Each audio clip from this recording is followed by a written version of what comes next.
ಆಶ್ಚರ್ಯ ಸುತ್ತಲಾಡ್ತಾ ಇದ್ದೇನೆ.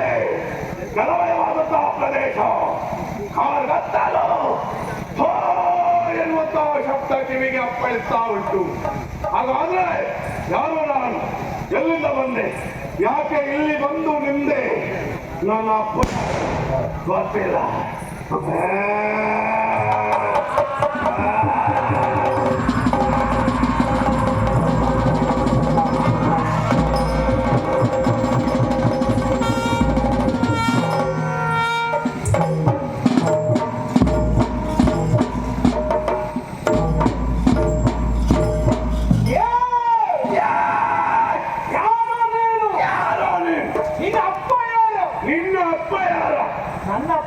ನನ್ನಪ್ಪ ನೀನೆ. ನಿನ್ನ ಅಪ್ಪ ಯಾರು ಅಂತ ನಿನಗೆ ಗೊತ್ತಿಲ್ಲ, ನನ್ನ ಅಪ್ಪ ಯಾರು ಅಂತ ನನಗೆ ಗೊತ್ತಿಲ್ಲ.